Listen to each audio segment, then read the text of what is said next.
So let's start with creating a Hive table and then loading some data into it. Okay, and we will be loading our video game sales data, which we downloaded in previous lessons. Okay, so let's bring the terminal and go to folder Hive. Okay, since we are building Hive data pipelines. So in here, we are building our first data pipeline, which is from Hive to Elasticsearch. So open the folder called Hive to Elasticsearch. Okay, and there you will find 4 files. vgsales.csv, you know, is the file which we downloaded. Okay, it is available here for just reference purposes. The other 3 are HQL files, and these are the files which will create the table structures and load the data into Hive and Elasticsearch. Okay, so here you can see there are 4 different files. Okay, vgsales.csv file is the data file which you also downloaded from cackle.com. Okay, the other 3 files are called HQL files, means Hive query language files. Okay, each of these files have instructions to create the table in Hive and also load some data, and there are different steps. So let's start with the first file we need. Since we are creating a data pipeline, we need its source and we also need a target. Okay, source will be Hive table and target will Elasticsearch. So to create the source table in Hive, we have a script called create vgsales. Let's open this file. All right, so everything which has hyphen hyphen is a comment. That is just for information purpose. The instructions are starting without hyphens. Okay, so here the first statement is to create the database called Udemy if it is not existing. This is a very simple SQL command we can use in Hive. Okay, it will create the database called Udemy.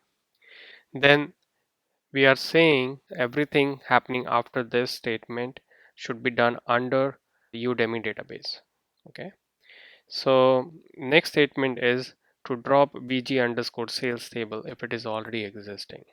Okay, if the table is not there, then nothing will happen. Next statement, which is to create this table, this is the one which we are interested in.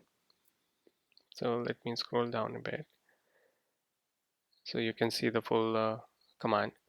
So from here to here, this is one command and it is creating a table called vg underscore sales in Hive. Okay, so we will not go in details into all the Hive instructions in this course, but I'll give you a little bit about Hive in case you don't know. So the first statement says create external table vg underscore sales.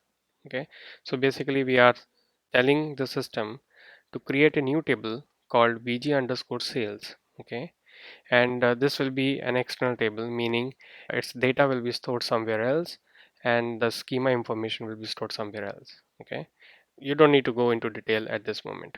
Okay, just use this statement as it is.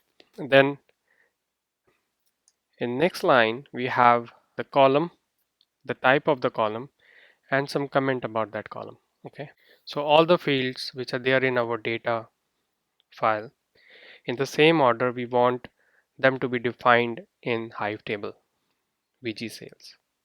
Okay, so our first column is rank and it has a value of type integer. Then we have a name which is string, platform, year, genre, publisher, so and so forth. Okay, so all these are in the same order in which the CSV file is being created. Okay, the next statement is row format sortie. So here, since we are using a CSV file, we need to tell Hive how to read this file. Okay, so here we are doing that. Okay, next is we are telling Hive to store the data as a text file. All right, then we are also saying that this data will be stored at this location in Hadoop, and this is this is SDFS location. Okay, and I have created a directory called slash dev final Udemy VG underscore sales. So all the data for this table should be stored under this SDFS directory. Okay. Lastly, we are saying that this particular table should ignore the first line of the data file, because when you open the CSV file, the first line is the header. Okay, and we don't want to ingest the header and consider it as part of the data itself. Okay, so this will skip the first line. All right, so let's run this file, and we'll see how the table is created.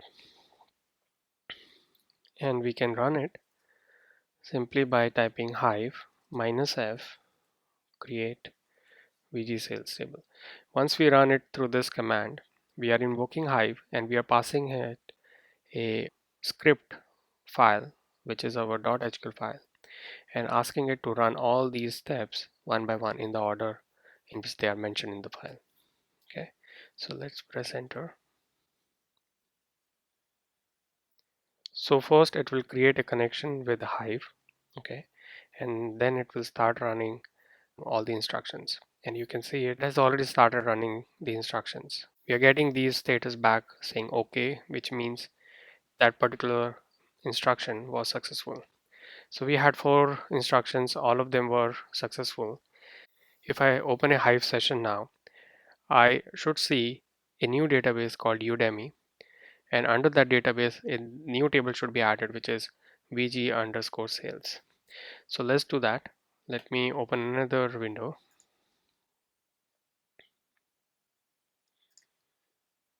Okay, let's enter Hive. Okay, now we'll write same command, use Udemy semicolon. Okay, so we are in the database called Udemy, and here we should see the table VG sales. Okay, we are basically describing the table here by using Hive command DESC, which is short form for describe table. Okay, so if I press enter, you can see it has all the columns which we mentioned in our create statement. If I do a select on this table now, let's see what happens. And we don't want to pull all the records. If there are any records in it, we don't want all the records to be printed out. So let's limit it to 5 records. So as we expected, it's a blank table as of now. We have to load the data. Okay, and to load the data, there are various ways to do it in Hive. The simplest is to copy the file into the location where the table is looking for. Okay, or the location where Hive table is storing its all data files. Okay, so let's do that. Let's open it in the different session. So here we have file vgsales.csv. Let's copy it to Hadoop. Okay, we can do that by Hadoop fs minus put command vgsales, and we want it on dev final Udemy vgsales. Enter. So what we have done here is we have just copied the file from our local system to SDFS, and that SDFS location is where the data for that particular table will be stored. Now if I go back to our Hive session and do a select again, it will find out that file is there in its location, and it will pull the 5 records out of it. Okay, so let's do that. Okay, so earlier when we ran the same command, there was no data, so nothing was returned. Now you can see it has some data, and this data is coming from the file which we just uploaded on SDFS file system. Okay, so this is the first part of our data pipeline. The second part will be to create the target system, okay, where the data will be moved from Hive to Elasticsearch, and that we will cover in the next video.